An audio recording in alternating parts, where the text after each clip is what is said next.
What is going on, everybody? Welcome back to another episode of the Faithful Fanatic, presented to you by DSM-Media.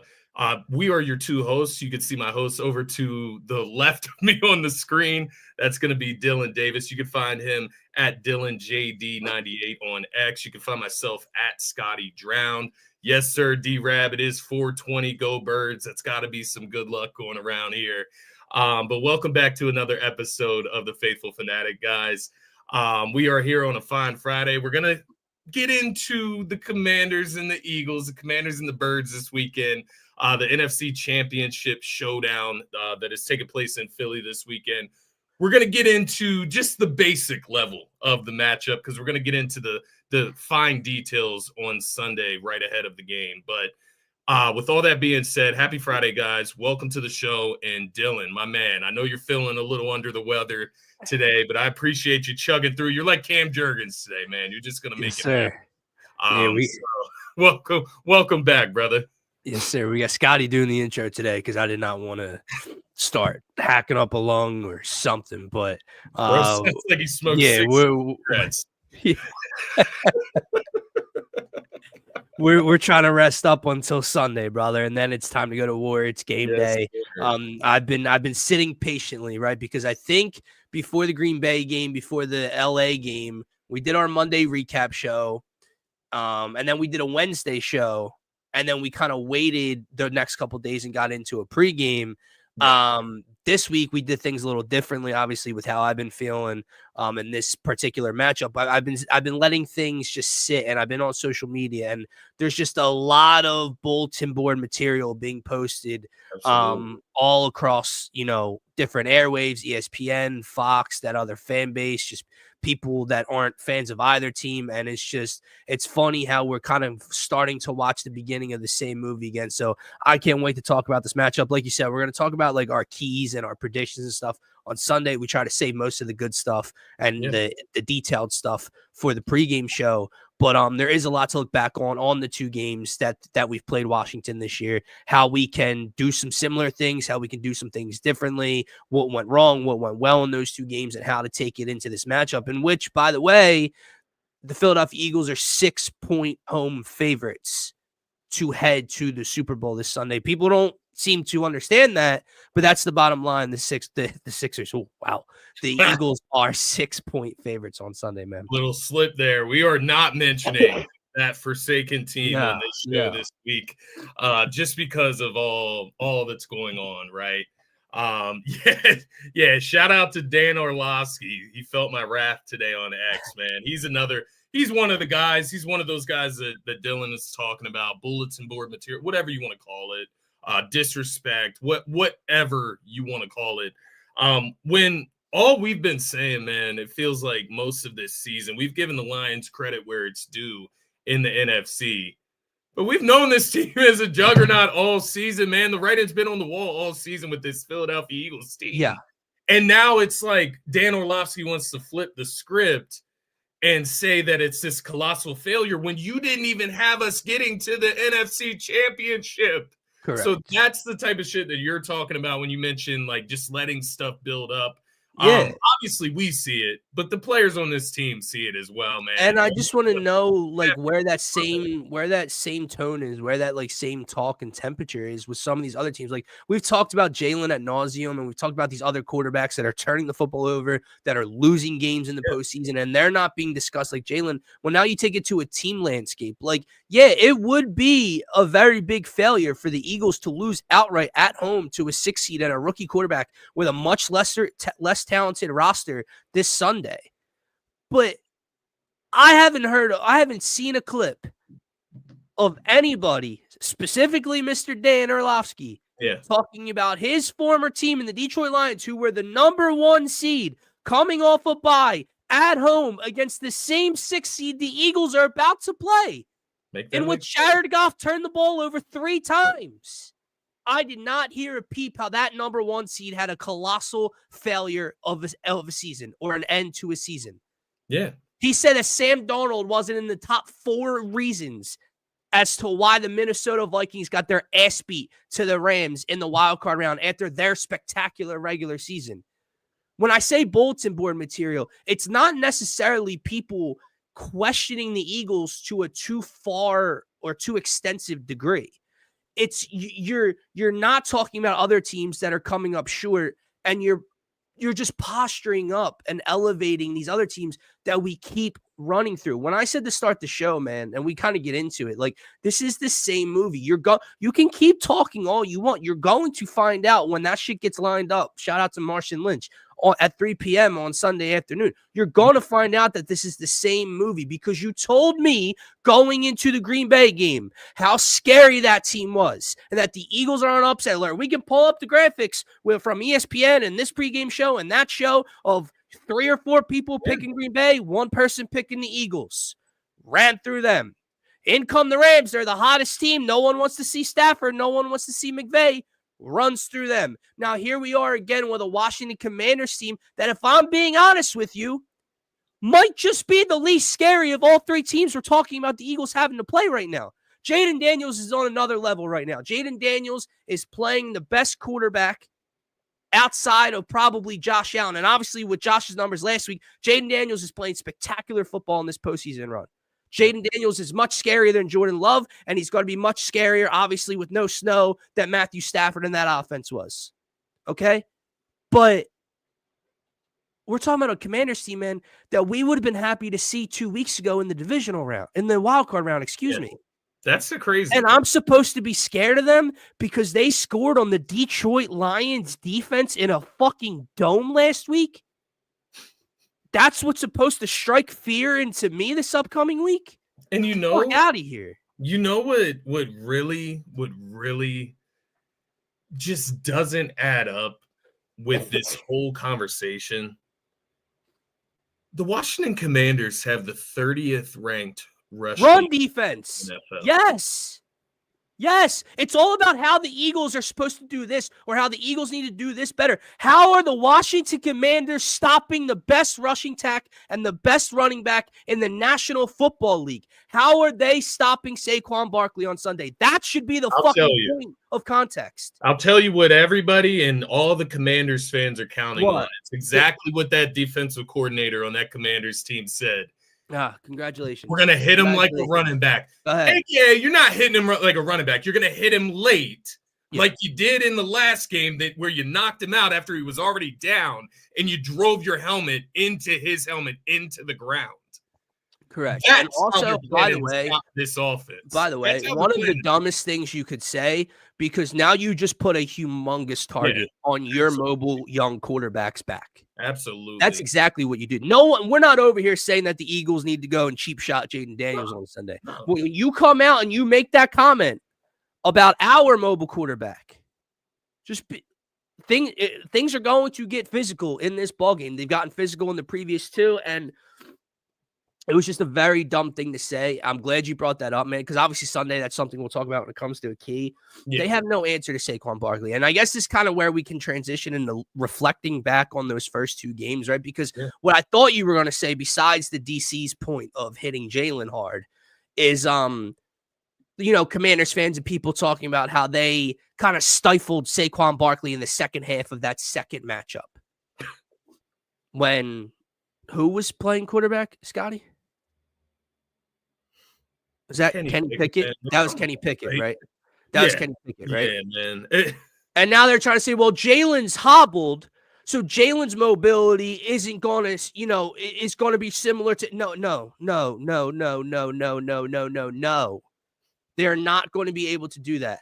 And the other thing is, in the second half of that game, they did get to Saquon in the backfield quite a few times. They limited our rushing attack. I'll give them that. Good for them. Ask the LA Rams how throwing 8 or 9 guys in the box went for them last week. Ask the Packers how throwing 8 guys in the box went for them. Ask the Steelers how throwing 8 or 9 guys went for them. Ask any team. Why? Like, it's so clear. And let's just load the box. Jalen's hobbled. Their passing attack sucks. Load the box. I wonder why other teams haven't thought of that all year long. It's the most asinine fucking statement that I've heard this week, man. Yeah, it is. And the other side of it, man, 1, you can load the box. You're still not going to stop the run. 2, you can load the box, and we can beat you through the air. Like, Jalen will beat them through the air. if he needs to. Yes. That is one thing that I think, going into this weekend, when you say about like other teams, specifically the Green Bay Packers, like their defense is legit. Like their pass defense is legit. Their pass rush is legit. The Rams got after Jalen last week with their pass rush. I think they had 7 sacks last week against us. Yeah. Obviously the weather conditions played a part in that, but nonetheless, those two defenses were rolling. Those were top units in the NFL this season. And they still couldn't stop Saquon. We still didn't have to pass the ball down the field. Didn't have to. We did against the LA Rams. A.J. Brown dropped that touchdown pass. That would have counted. We talked about that on Monday's show, blah, blah, blah. But the point is, this isn't the Packers defense coming out there. No. This isn't the Rams defense coming out there. No. And so, like, I that's where I start. Obviously, the 30th ranked rush defense. Then you can move to everything else and talk about the pass rush. We can talk about skill positions, blah, blah, blah. But it is just funny, man. It's like the culmination of everything throughout the playoffs. I do think it's like toned down a bit to your point where it's not necessarily saying that outright the Commanders are going to win. It's just like Dan Orlovsky said, right? If the Commanders win, if the Commanders win, brother, like, on the same show, he said this.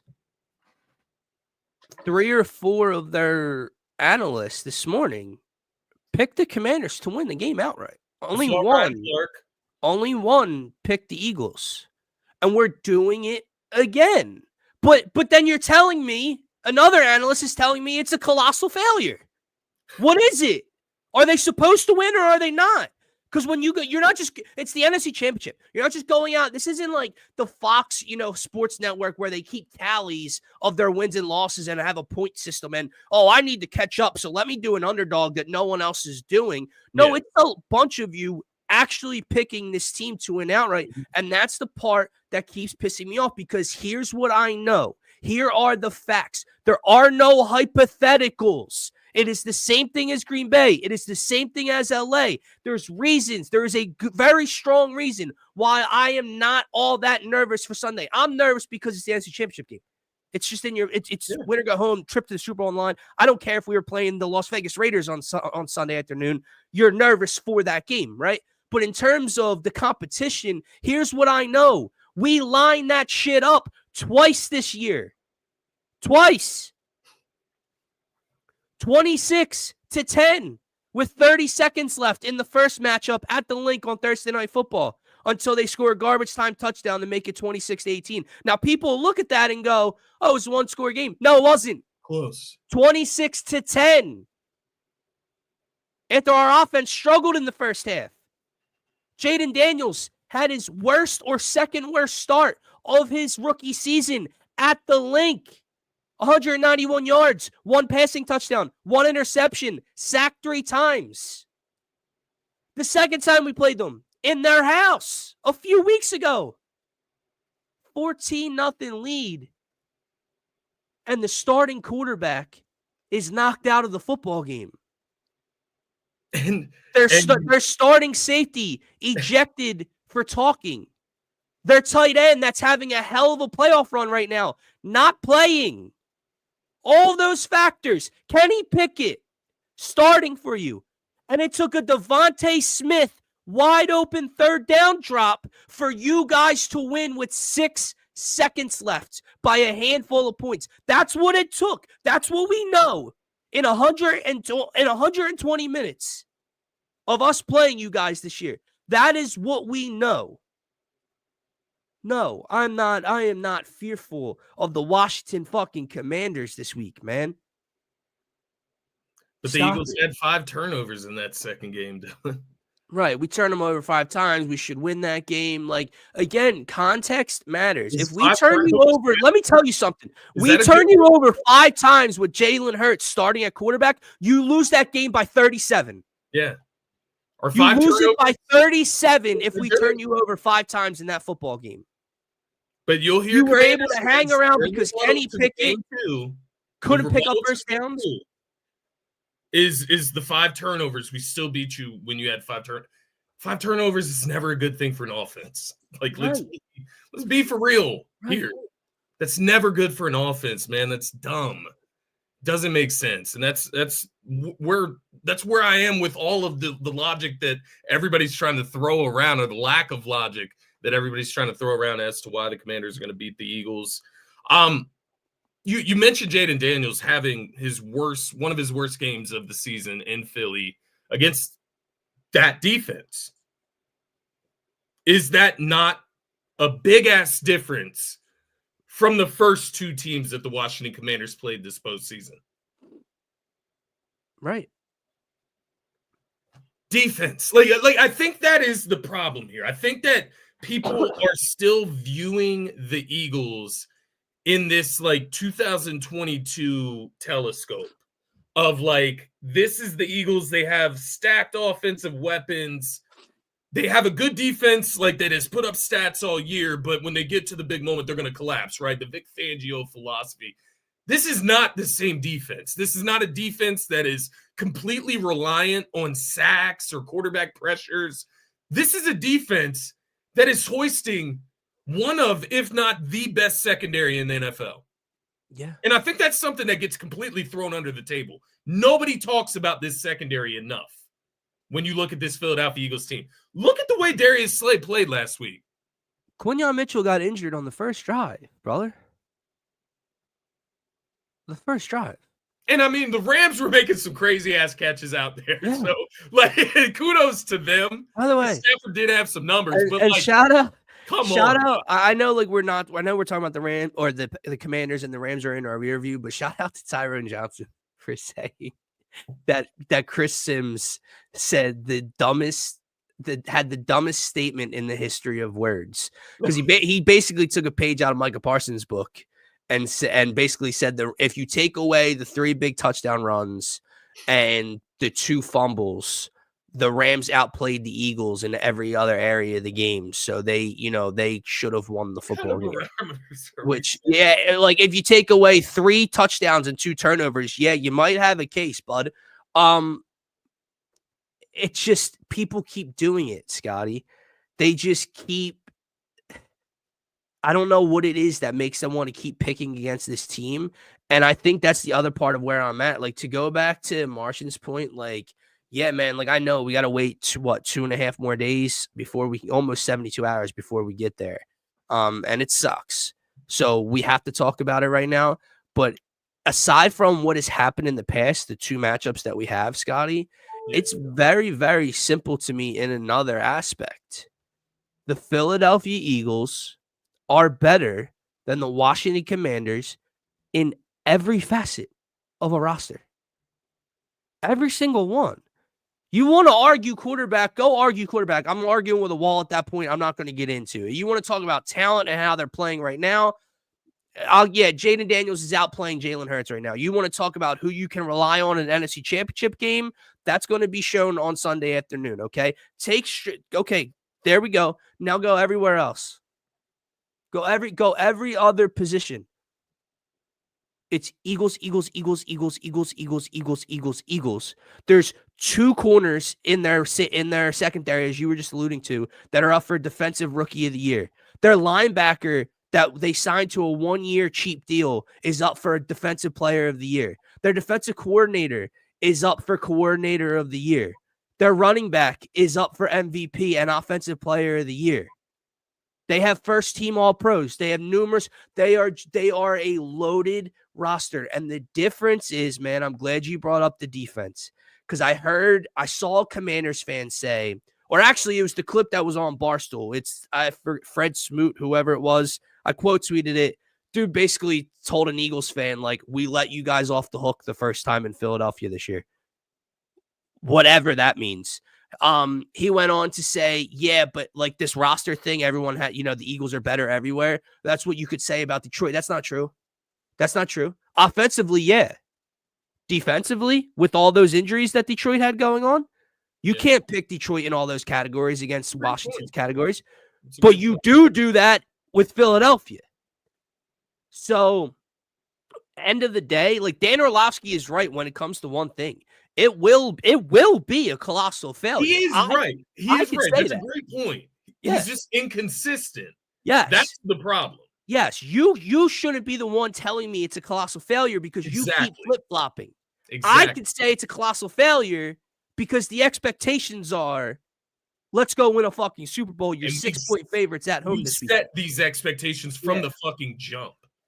That the only acceptable, not even acceptable, the only way we can fathom a loss would be if it was to the Chiefs in the fucking Super Bowl or to the Detroit Lions, who we can have a good amount of respect given what they've been able to do the last few seasons, right, in the NFC. So, and the other thing I wanted to point out, the difference in this Detroit and this Washington game, and we're going to get into all of this again. That's why this is all a light touch. Yeah, this is just to get the blood flowing. Turnovers, man. Detroit turned the ball over 4 times. It might have been 5 times in this game. It was 5 times. Goff threw 3 interceptions. He fumbled 1, and it was recovered by Washington. And you also had Jamison Williams throw a fucking interception mixed in there. Whatever reason that you're out there throwing a fucking pass with your fucking wide receiver in a division round matchup. So, like, we can speak on Dan Campbell. We can speak on the turnovers. We can speak on everything that the Philadelphia Eagles aren't going to do in this game. Jalen Hurts is, man, knock on wood, dude. Jalen Hurts is not throwing fucking 4 interceptions, dog. No, I don't even have to knock on wood. Because I can tell you right now, it ain't happening.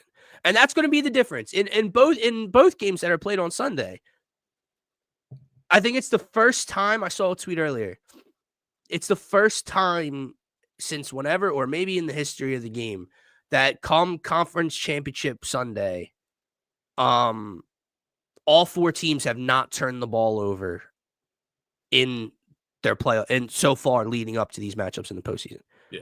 So you're at this crossroads where we haven't turned the ball over and Washington hasn't turned the ball over. It could come down to 1. And if it comes down to none, because neither team turns the ball over, who can make the most of their possessions? Which defense can step up? Who can run the football more reliably? Who can stop the run more reliably? And they all just point to the Eagles. Again, same thing with the Packers, same thing with the Rams. I'm not going to sit here and tell you that the Philadelphia Eagles are guaranteed to win on Sunday. There's no fucking shot the Commanders walk in and beat us. It's not very likely. That's a good question, Marshall. I'm not sure. It is. I forgot, but no, technically it's not. Yeah, if they put that stat out there, then they're not counting it as one. But that's a good question as to like why it's not. But one thing that I thought of while you were talking through that, man, I'm looking at this box score from the Detroit Lions game against the Commanders last week once again as an example of what not to do. Jahmyr Gibbs in this game, brother, he had over 100 rushing yards. Yep. He had over 170 total yards in this game. He had 70 receiving, 105 rushing. He had 14 carries. Yeah, I mean, that's just, He was averaging 7.5 yards per rush. And he had 14 carries. That's something that won't happen. Double that. That's how many carries Saquon will have. And triple it if he's averaging 8 yards a fucking carry. Like, we're not idiots, man. I think that's what people aren't getting, man. They judge Jalen so harshly, the lack of like passing, whatever. You're just mad that your team can't do it and get away with it, right? Like, and I use the term get away. It's not getting away with it. It's the smartest thing to do when you can do it. Why put the ball in the air if you don't have to? Is it not riskier than handing it off to someone? Correct. It's that, and it's when you do it. It's when you do it possibly more dominantly than any team has ever done it. Did you know, everyone was so focused on the the Eric Dickerson rushing record in the regular season and sitting the final game. Saquon is about 150. It's like 140 some yards away from breaking Terrell Davis's all-time record for most rush yards in a season, including the postseason. And Davis has played one, like in that season, he played one more game. He played 19. Saquon's at 18 right now. And so Saquon's third right now, and then it's Terrell Davis. He's like 5 yards shy of passing him for second to get to number 1. So, like, quite literally, they are on pace to run the ball more dominantly than any running back and any team has in NFL history. Do you think the Philadelphia Eagles are worried that you have questions about their passing attack? If you cannot stop it, I'm not going to stop doing it. And I have a guarantee for you. Like, to Martian's point on the game, yes, I have one guarantee for you. The Washington Commanders will not be the team to solve what is the Saquon Barkley mystery this year. That is not happening on Sunday. They're not going to come out and figure this riddle out in the first half and in the third quarter and into the fourth quarter and continue to make Saquon Barkley just mean nothing in this game and make Jalen Hurts have to drop back 32 times to beat you. It ain't happening, brother. So, good luck. 45-17. I hope so, man. My heart could use a rest at the end of this one. Are you muted? There we go. Can you hear me? Yeah. All right, yeah. Rocket was barking in the background. I had to mute myself real quick. He's fired up. I was gonna say though, I kind of agree. I mean, I'm not gonna say, are you kidding me? The Eagles won't score 45, man, because they're gonna run that rock. Yeah. And they're gonna run that clock out. It ain't gonna be no 45s in this game. It hasn't happened all season, bro.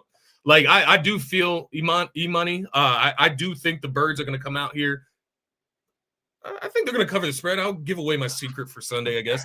I think the Birds are going to come out and cover the spread this weekend. They didn't cover it last week, missed by a point as the spread widened. But I think this, once again, is beyond. Like, I'm not going to go as far as to say, like, I'm expecting, like, a Minnesota Vikings NFC Championship type of setting. I'm not going to go that far and say that we're going to hold them to what was that score, man? 6 or 7 points or something in that? 7. 38-7, right?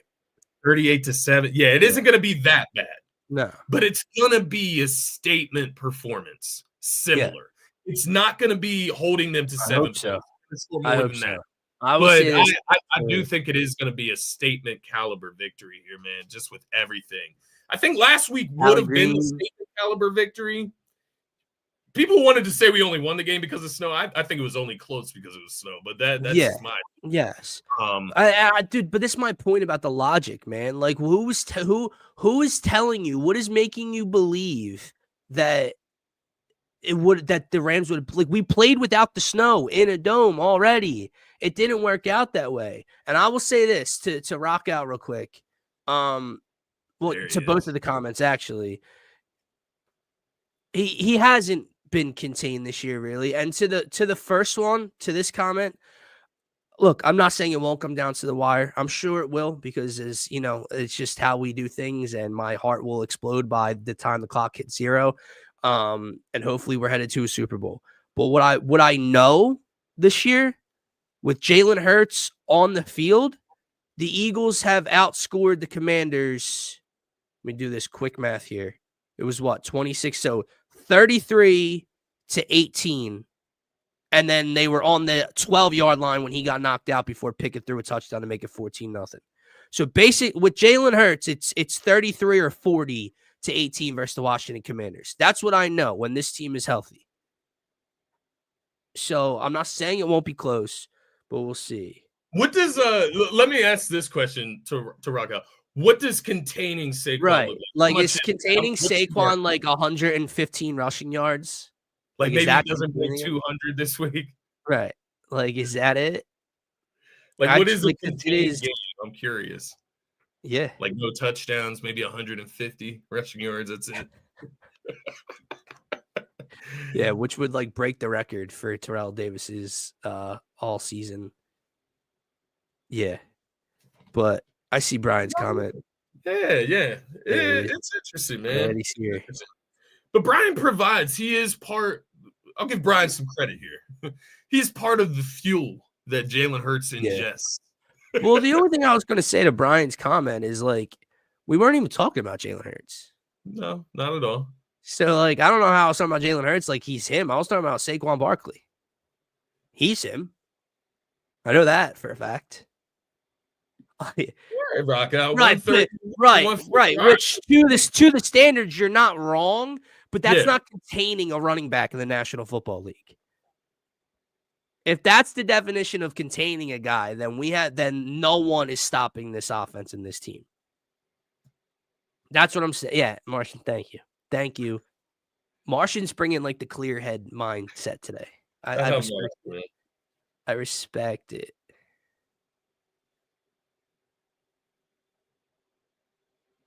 Let me ask you this, man. Switch pages. My bad. I'm just reading these comments. Yeah, go ahead. Oh yeah. Keep going through them, man. Any concerns with the injury statuses coming into this weekend?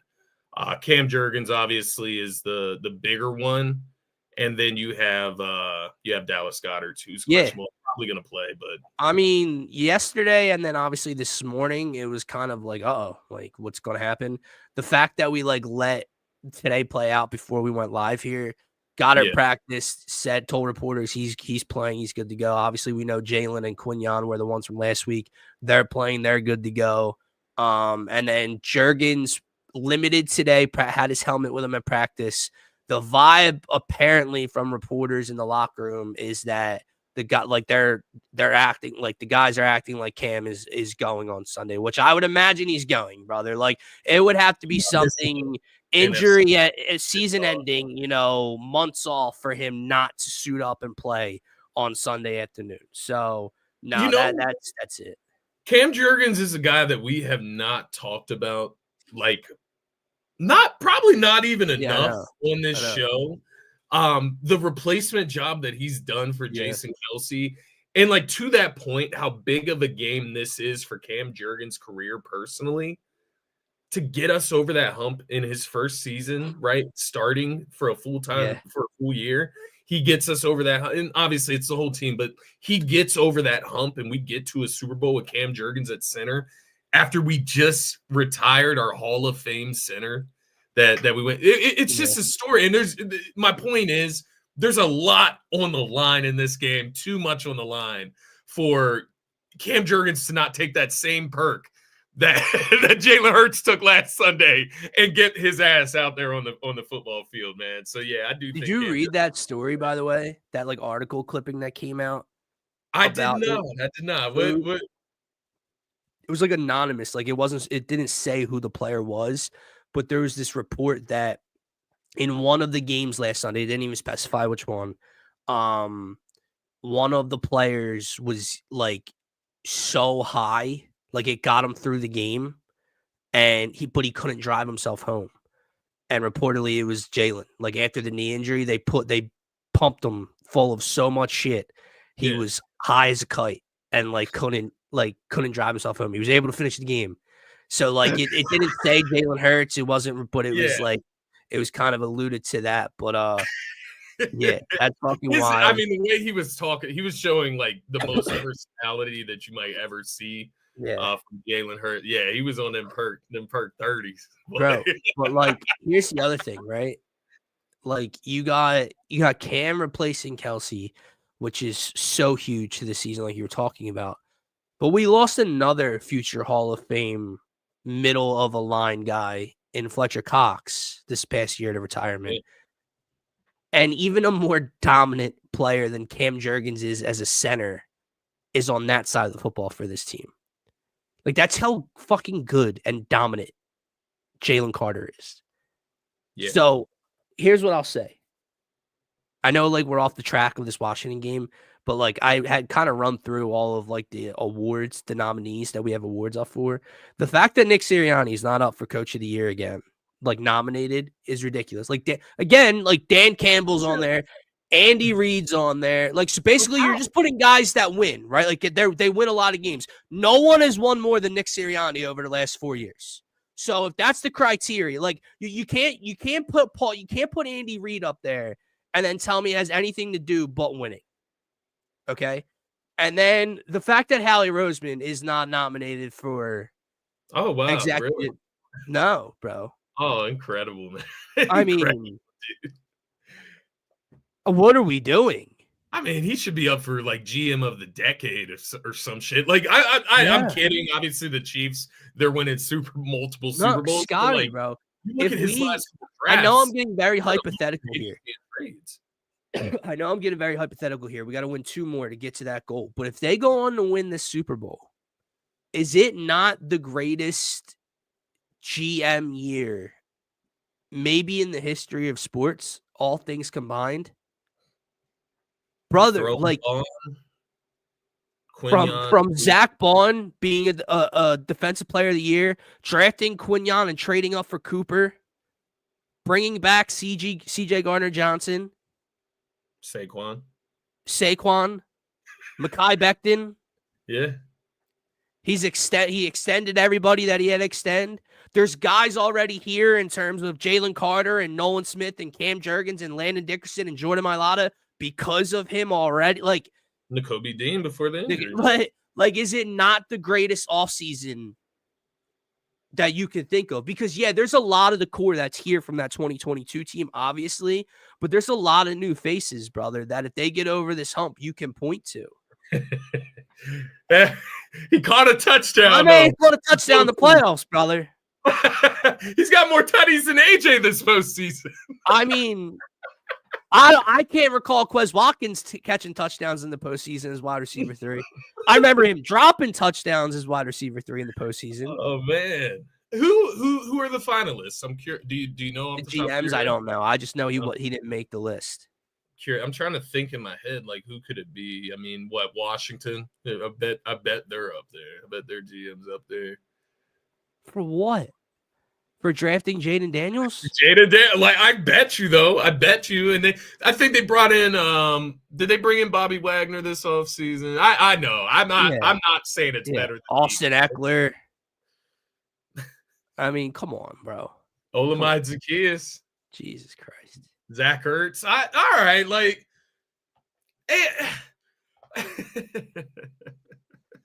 So let me reel this back into this Sunday. Yeah, reel this. We don't have to stay on here much longer. This was just kind of to get things going. We're going to get into our keys and in depth on Sunday morning, but when we do, because we do have to talk about the quarterback and this matchup, right? And I think I'm going into this game with the same mindset I had last week, Scotty. And it's that you're going to have people out there still calling for the passing game to show them something. They could win this game by 3 scores and go to the Super Bowl, and there will still be people on Monday morning questioning whether or not they can win with this quarterback, which is just the craziest thing ever to me. But I go into this game thinking, I just don't know what you guys are expecting to see. Yeah, duh. Like, would I like to see, more than 120 passing yards? Yeah, of course. But they're the worst defense against the run. If they are not running the football 35 times on Sunday as a unit, I will freak the fuck out. Yeah. It's not smart. No. So this is not the week. Like, I'm not saying he can't do it and they won't do it. They could have 2 big plays that accumulate 80 yards through the air, right? And that bolsters him to 212 passing or whatever, get him over that 200 mark everyone wants to see. That could happen. I'm just saying, brother, don't be surprised if he throws for 162, 1 passing tutty, and the rushing attack does everything else. And if you're still complaining, I'm questioning your fandom. Do you think if you're an Eagles fan? And if you're not an Eagles fan, just don't talk football with me. Let me ask you this, man. Do you think, and this is more of a preemptive question because obviously we're going to get to what is actually going to happen on Sunday, but from just a predictive type of perspective here, do you think that Washington, like, obviously stacking the box, but do you think that they will try to take it to another level, man? And the only reason I ask that question as you say this is because that is the way that they would have to do something ridiculous. I just don't know. For us to have to step out of the box and throw the ball 25, 30 times this game. Here's the way I look at it. There has been a team to do it all year long. If you're going to point to Washington in the second half with Kenny Pickett, he still broke a 70-yarder and scored twice against you guys in that game. If that's your context of containing Saquon Barkley, congratulations. Over 100 yards with 2 touchdowns. Great. Here's the thing, right? What can you realistically do outside of stacking the box numbers wise? It's not like you could throw 10 or 11. Like, you know what I mean? You can't throw 10 guys in the box. Duh. Right? So that's what I mean. They would have to do something like ridiculous, like taking a safety completely out of coverage. Right. Do you know and then outside of that and giving us just a complete numbers advantage through the air, right? Even if you stack the box normally, let's just say with 8, right? Maybe you sprinkle 9 in. Yeah, there's going to be moments where the Commanders get to him in the backfield, Scotty. That's going to happen from them stocking the box. But you're going to get to points where they continue to sell out for that, and we're going to take in that data, and we're going to take in take in that tape, whether it's at halftime or mid-game or whatever, and Jalen's going to absorb it, and Sirianni and Kellen and Jeff Stoutland are going to absorb it, and then they're going to get hit with a counterpunch. Because you could sell out. You could run something well to contain Saquon 4 times in a row. Yeah. You think we're not going to use that leverage and that numbers game against you at some point? Because it will happen. Yeah. Like there's just no chance this team can continuously put 8 or 9 guys in the box, completely lock down our receiving core, and we have no answer from the rushing attack. It will not happen. That is the one thing I can guarantee. If I can't guarantee a win, I can guarantee you the Washington Commanders defense will not have the key all of a sudden to this riddle that is the Eagles' offense and rushing attack. Yeah. I do think that's a good point, man. You saw what it took for the Commanders to beat the Lions.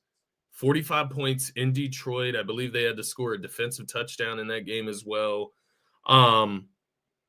Unless this defense comes out and is just forgot how to play football, right? Yeah. And gives up 35 at home in this at game. Home in 30-degree weather. At home in cold weather that benefits the birds. Mm-hmm. It's interesting, man. It's just it's very interesting when you look at it from why do you think I'm so confident? Like I'm not all that worried right now. It takes us back to Monday, right? It takes us back. Rocket, come on, man. Come on. I'm making a point. It takes us back to Monday. It takes us back to Monday because if you asked Eagles fans or anybody, right? Any team in the NFC, what route would you prefer to get to the Super Bowl, right? Like if maybe not prefer because some people like to face the best competition on the way, right? Mm-hmm. So maybe it's not even prefer. Maybe you would prefer. I agree. I know what you're saying. But could we have asked for a better road to the Super Bowl, like an easier road to the Super Bowl? Let me phrase it that way. Could we have asked for an easier path than playing all home games? No, because like I told, NFC and it's all come full circle, man, because we wanted the 1 seed so bad for home field advantage, and we thought that dream was gone, and we'll have to go on the road at least once, you know what I mean? And it's at one point or another, we thought we were getting Washington in the first round in the wild card, and then things changed in the final week or two, and now we get Green Bay, and now we get Washington at this point, and it's because they went on the road and put up 45 against the 1 seed. Now everyone's minds and opinions have shifted. That Washington defense gave up over 520 total yards to the Detroit Lions offense. You do not, like, people keep asking questions. What do the Eagles need to do? How do the Eagles need to do this in the passing game specifically? How do the Washington Commanders stop the Eagles? That is the question and should be the question. I don't understand how the 6 seed, 6-point road underdogs are getting like this leadway and if Philly Center is out and hurts, it's not 100%. It's a wrap. Yeah, well, it's not a wrap, and the Juergens is going to play. Jalen is definitely hobbled. He's not 100%. Yeah, like that's my point. But Derek, you're kind of helping me out though, right, bro? Because I can understand what you're saying. Yeah, if we're missing our Pro Bowl center and our quarterback, who you knocked out the last time to beat us, isn't playing and are hurt, yeah, that's what it's going to take for the Commanders. But that's not the conversation. Right. The conversation from other people on talking heads is the Commanders are going to beat this healthy Eagles team, which again has not been done this year. Why? Like, that is another thing that is not being talked about. Yeah. The Eagles are now 16-3 on this season. They have not lost a football game in which they have been healthy. Meaning, Jalen Hurts got knocked out of that game. Goddard was missing. Slay was missing. Gardner Johnson ejected. The Tampa Bay game, no AJ, no Lane, no Smitty. The Falcons game, no AJ. They have not lost a game. And people just keep telling me they're going to lose to one of these teams. If the Philadelphia Eagles lose a game in this calendar season, Scotty, it will be in the Super Bowl to either one of those teams. That is if they lose a football game this season. It is not going to be Sunday.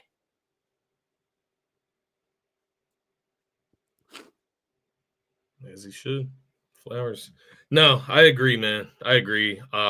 I'm ready to get to Sunday. I'm ready to dig into this game, quite honestly, man. So, yeah, just keep Frankie Louvu away from my quarterback.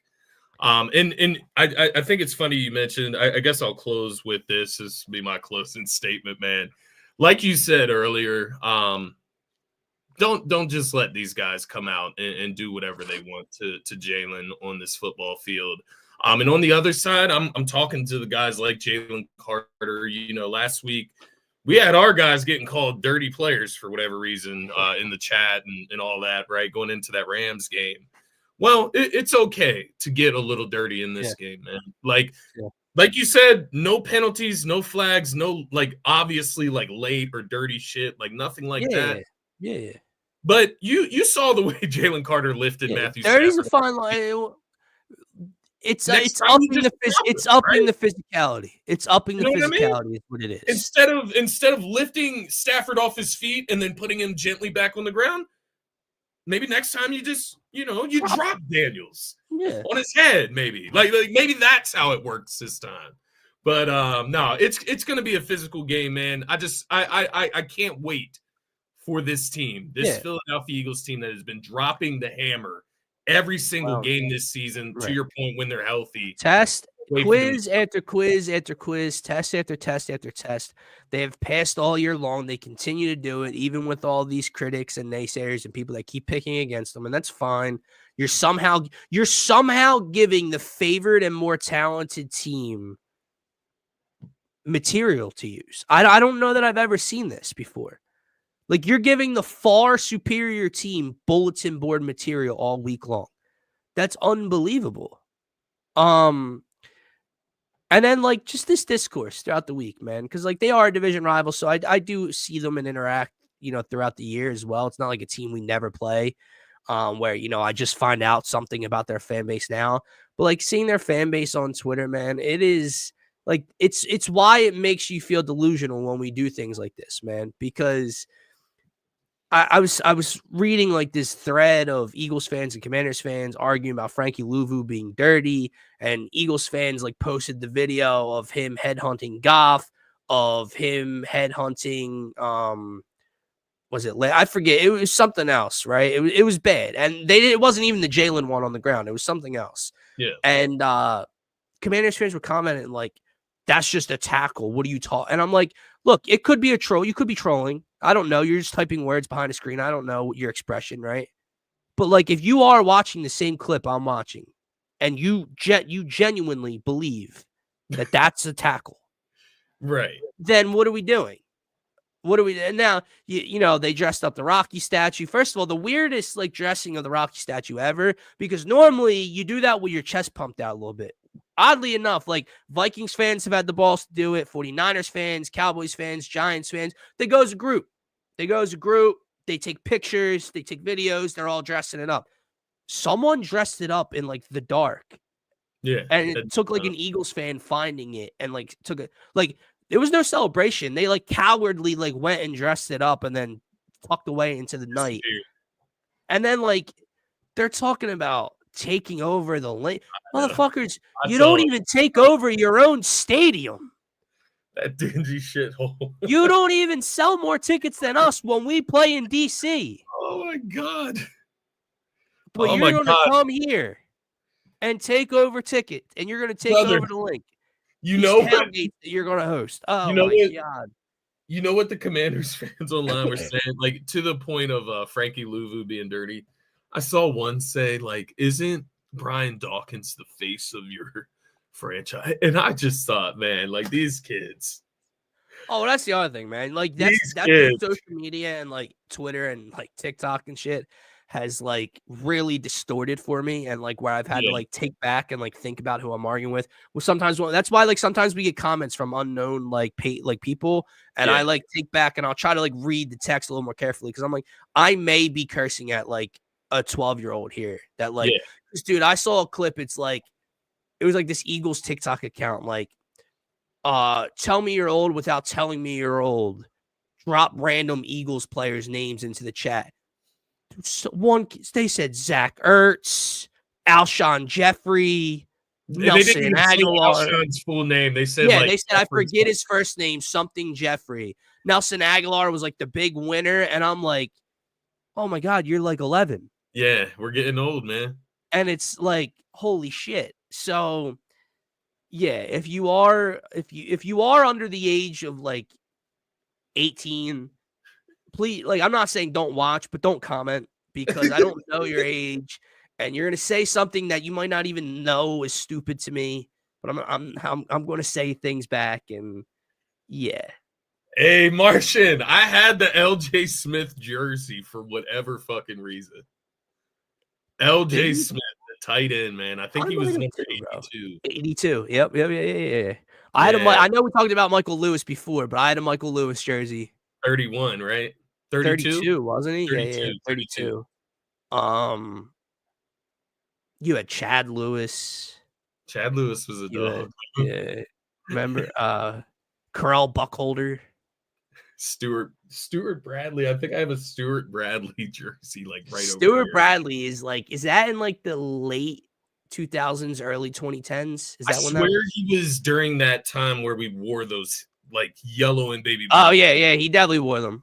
Like whenever he wore them, and I know for a fact Kevin Curtis caught like an 80-yarder in one of those things against the Rams. Kevin Curtis, man, a legend. Yeah. Think he played for the Rams as well. Reggie Brown. I think he wore 86? Reggie Brown, yeah, 86. So, yeah, I remember. I saw that post you were talking about. Somebody said Jalen Reagor. It's just like, all right, dude. Yeah, bro. Like, what are we doing? All right, man. Whatever. Yeah. But what was that receiving core, bro? Was that was Trash and Stinkston, right? James Thrash and Todd Pinkston. Yeah. Oh my God. That was right before we got T.O. that one season. We had those guys for like a couple years right before that. Yeah, dog. Like Donovan McNabb gets dragged, and he gets dragged rightfully so in a lot of areas. Yeah. Donovan McNabb, a great defense. Donovan McNabb took this team to 4 straight consecutive NFC Championship games with James Thrash and Todd Pinkston. Yeah, as his and Chad Lewis and Greg Lewis as his primary targets. A little bit of Freddie Mitchell. Yeah, Fred X, dude. Fred X. Are you fucking kidding me? That speaking of, to wrap up here, this is some fun stuff we can get into on like off-season type of shows. Yeah. Is there a more famous former athlete in Philadelphia? Like, is there a more famous, shitty former athlete in Philadelphia than Fred X? Dog, you could go to Sixers playoff games 3 years ago, and that man would get posted on the Jumbotron, and people would lose their fucking minds for Freddie Mitchell. Because of lose their minds. Is there a worse, like, star as a former athlete in this city?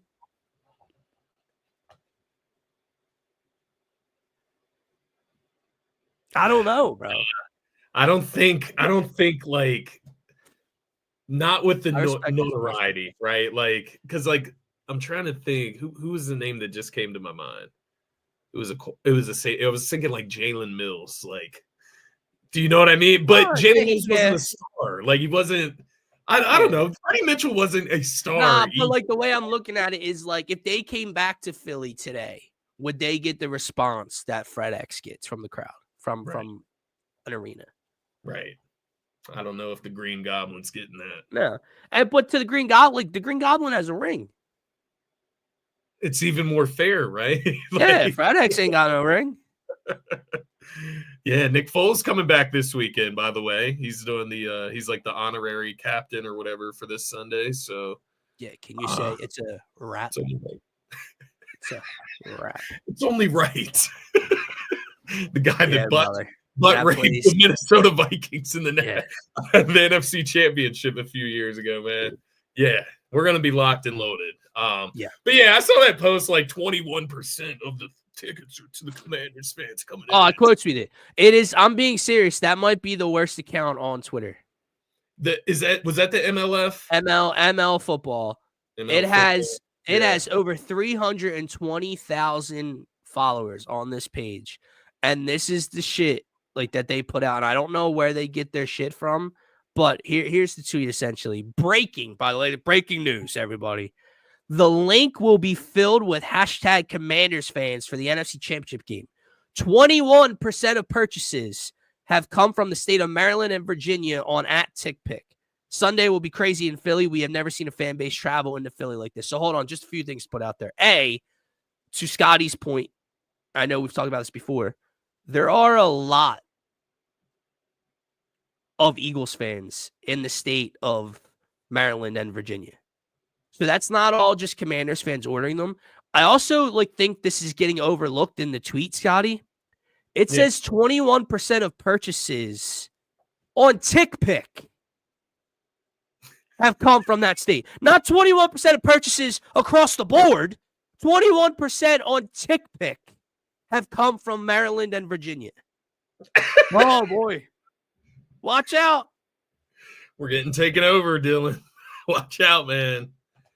Is this right?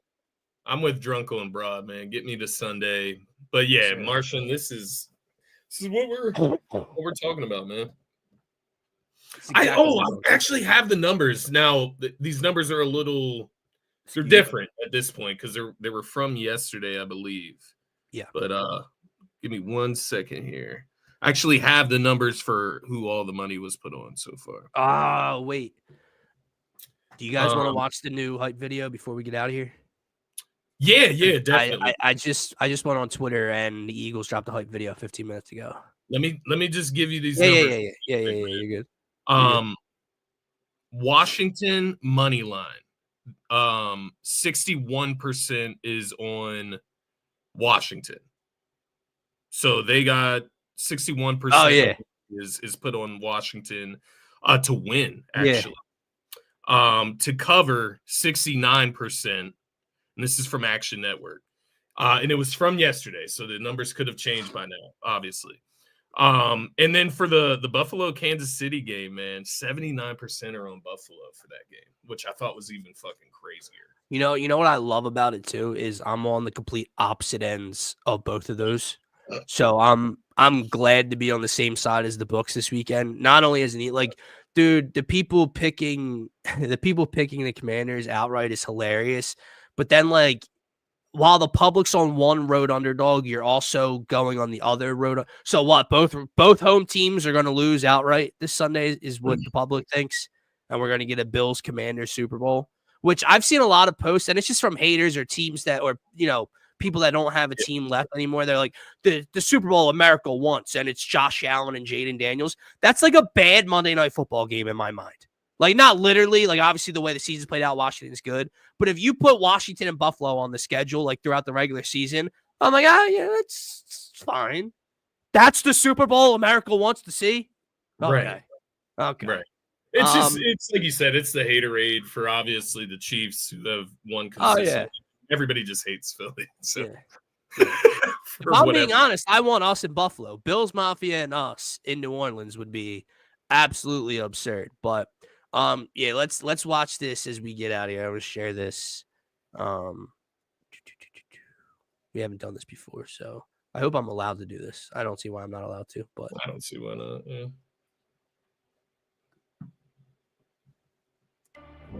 The path to the Super Bowl is through Philly.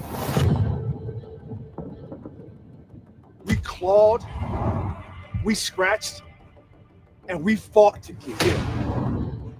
We pushed through the pain and the pressure for this moment, for this hour. Stafford's got to have it. His throw is incomplete, not close. Philadelphia to the championship game. And now, the hunt continues. Jalen Hurts, touchdown! Now is when we reach deep inside and unlock what should not be unleashed. 15, 10, goodbye! Another one! This is where we become the beast, the threat, the terror. He's hit! They've got him! This is who we are. This is why we're here. This is how we hunt.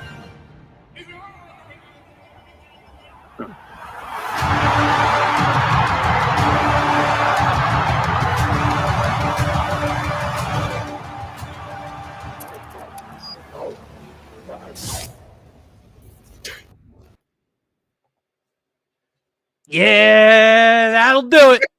That'll do. All of a sudden, dude, my nostrils are clearing up.